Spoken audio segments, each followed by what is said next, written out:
وآت المال علی حبہ، اس کی محبت میں مال خرچ کرنا. ذوی القربیٰ، اپنے قرابت داروں کو مال تو ہم خرچ کرتے ہیں. ابتدا میں وہ بیویوں پر خرچ کرتے ہیں. کچھ لوگ ایسے ہوتے ہیں کہ اپنی پسندیدہ شخصیت کو اپنی بیوی کے اسٹیٹس پر لانے کے لیے بہت خرچ کرتے ہیں، اور کچھ اس سے اوائڈ کرنے کے لیے خرچ کرتے ہیں. عزیز و اقربا پر، اپنی اولاد پر کون خرچ نہیں کرتا؟ اور پھر اپنے عزیز و اقربا پر خرچ کرنا. مگر کیسے؟ وآت المال علی حبہ، اس کی محبت میں خرچ کرنا، اس کی محبت میں خرچ کرنا. ذوی القربیٰ والیتامیٰ والمساکین وابن السبیل والسائلین وفی الرقاب، جتنے مستحقین ہیں، عزیز و اقربا ہیں، گھر والے ہیں، یتیم ہیں، مسکین ہیں، مسافر ہیں، سائلین ہیں جو اپنی ضرورتوں کی وجہ سے دست سوال دراز کرنے پر مجبور ہو جاتے ہیں. وفی الرقاب، گردنیں چھڑانے کے لیے، کوئی مقروض ہے اس کے قرض سے اس کو نجات دلانے کے لیے اس کی محبت میں، اس کی محبت. جب یہ سارے کام اس کی محبت میں کیے جاتے ہیں، صرف یہی نہیں، وَأَقَامَ الصَّلَاةَ وَآتَى الزَّكَاةَ، نماز بھی قائم کی جاتی ہے اس کی محبت میں، زکوٰۃ بھی دی جاتی ہے اس کی محبت میں. وَالْمُوفُونَ بِعَهْدِهِمْ إِذَا عَاهَدُوا، اور اپنے وعدے نبھائے جاتے ہیں اس کی محبت میں. وَالصَّابِرِينَ فِي الْبَأْسَاءِ وَالضَّرَّاءِ، اور مشکلات میں صبر کیا جاتا ہے، سختیوں میں صبر کیا جاتا ہے. وحین الباس، اور جہاد میں جنگ کے موقع پر ثابت قدمی اختیار کی جاتی ہے اس کی محبت میں. جب یہ سارے کام اس کی محبت میں ہوتے ہیں، فرمایا کہ اولئک الذین صدقوا، یہ لوگ ہیں جو سچے ہیں، جن کا تقوی سچا ہے. وَأُولَئِكَ هُمُ الْمُتَّقُونَ، رب کریم کنفرم کرتا ہے کہ یہ متقی ہیں، یہ متقی. یہ نہیں ہے کہ لوگوں کو زیر بار کرنے کے لیے کسی پر خرچ کیا جاتا ہے، اپنی شہرت کے لیے خرچ کیا جاتا ہے، لوگوں کو خدا نہ خواستہ گدا کر بھرانے کے لیے خرچ کیا جاتا ہے، چھوٹی چھوٹی چیزوں پر اپنی تصویریں چھاپ کر، بڑے بڑے بینر لگا کر، اور لوگوں کو اللہ معاف کرے ذلیل و رسوا کر کے، فوٹوگرافی کر کے، پوز بنا کر خرچ کیا جاتا ہے. تو یہ تقوی نہیں ہے، یہ ریاکاری ہے.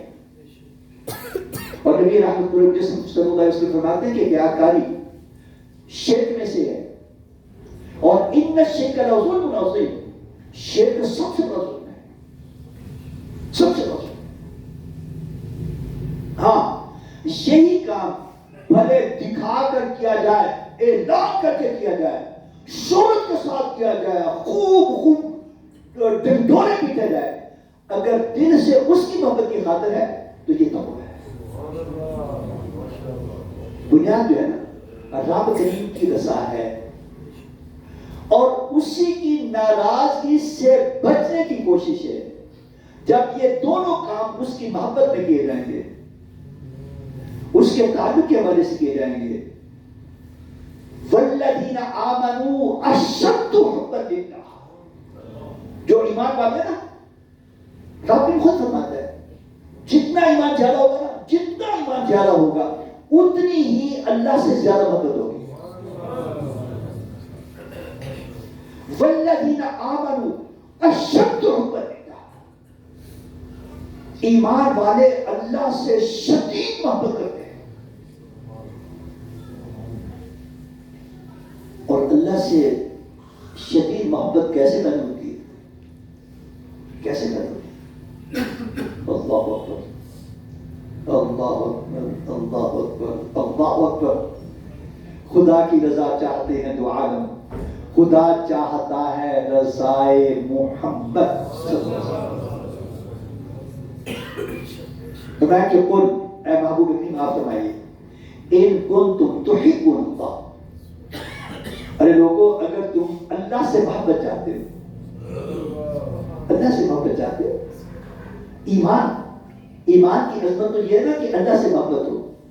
ایمان کا اعلیٰ درجہ تو یہ ہے جتنا درجہ زیادہ ہوگا اتنی محبت زیادہ ہوگی۔ آپ محبت کیسے پیدا کی جائے اللہ سے؟ تو رب بھی فرماتا ہے اے پیارے نبی صلی اللہ علیہ وسلم آپ اعلان کیجئے، قل فرمائیے ان کنتم تحبون اللہ فاتبعونی، اگر تم اللہ کی محبت چاہتے ہو نا تو عشق و مستی میں ڈوب کر میرے پیچھے پیچھے چلے جاؤ۔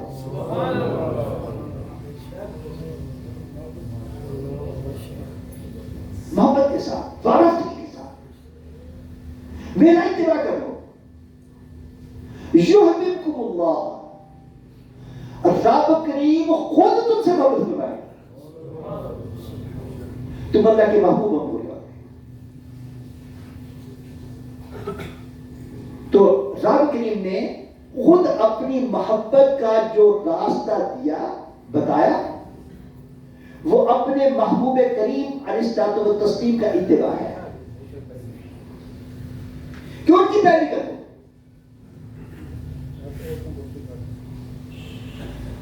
اور والذین آمنوا اشد حبا للہ، جو اللہ سے محبت کرنے والے ہیں، جو شدید محبت کرتے ہیں، وہ حضور نبی اکرم صلی اللہ علیہ وسلم سے شدید محبت کرتے ہیں۔ بلکہ رب کریم کی محبت کا اصل دروازہ تب کھلتا ہے جب نبی اکرم صلی اللہ علیہ وسلم کی پیروی عشق و محبت کے ساتھ کی جاتی ہے، ادب و احترام سے کی جاتی ہے۔ وہ میں اکثر ذکر کرتا رہتا ہوں کہ رب کریم نے 89 ٹائمز ذکر کیا ہے براہ راست اہل ایمان سے خطاب کا، یا ایھا الذین آمنوا، یا ایھا الذین آمنوا کے پیارے الفاظ۔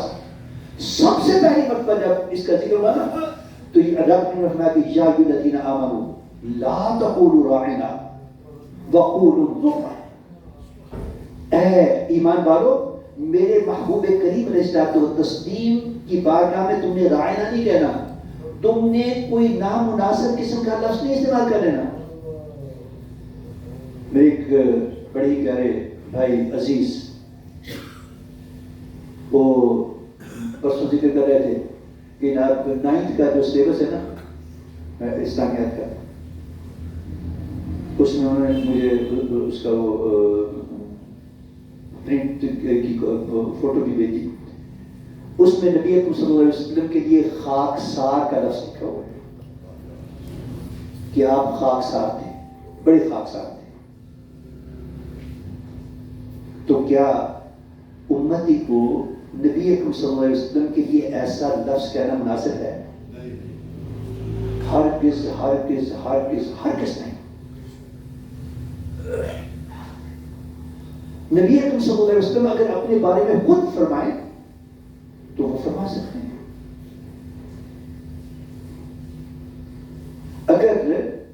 اگر آپ کا کوئی بڑی قابل احترام قسم کا شخص، آپ کا استاذ، آپ کے والد گرامی، آپ کے مرشد، کوئی اور جو بڑا ہی قابل احترام کوئی رشتہ ہو، وہ اپنی بات کرے کہ نہ میں تو خاکسار ہوں،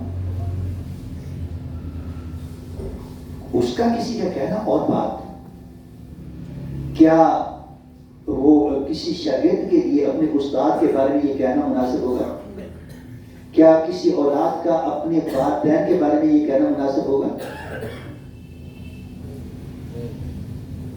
کسی مرید کا اپنے پیر کے لیے کہنا یہ مناسب ہوگا؟ اور یہ جائے کہ حضور نبی صلی اللہ علیہ وسلم کے بارے میں براہ راست کہہ دیا جائے۔ تو رب کریم نے سب سے پہلے جو خطاب کیا نا اس میں یہ فرمایا کہ تمہیں نبی اکرم صلی اللہ علیہ وسلم سے بات کرتے ہوئے اور ان سے گفتگو کرتے ہوئے الفاظ کا ایسا چناؤ کرنا ہے کہ جس میں محبت ہو، جس میں ادب ہو، اور جس میں کوئی ٹویلو منٹس ہو ایسے الفاظ نہیں استعمال کرنے، منع کرتے ہیں۔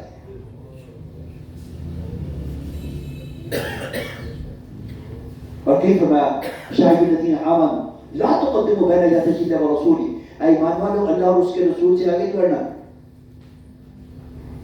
فرمایا کہ یا الذین آمنوا لا ترفعوا اصواتکم فوق صوت النبی ولا تجهروا له بالقول كجهر بعضكم لبعض ان تحبط اعمالكم وانتم لا تشعرون۔ نبی اکرم صلی اللہ علیہ وسلم کے ساتھ بات کرتے ہوئے آداب گفتگو کو ملحوظ خاطر رکھنا ہے، اور کہیں ایسا نہ ہو کہ تم کوئی ایسا لفظ ایسا انداز اختیار کر بیٹھو کہ تمہاری آواز نبی صلی اللہ علیہ وسلم سے بلند ہو جائے، سماج سارے اعمال برباد ہو جائیں گے، غارت ہو جائیں گے، تباہ ہو جائیں گے، اور تمہیں اس کا پتہ تک نہیں چلے گا۔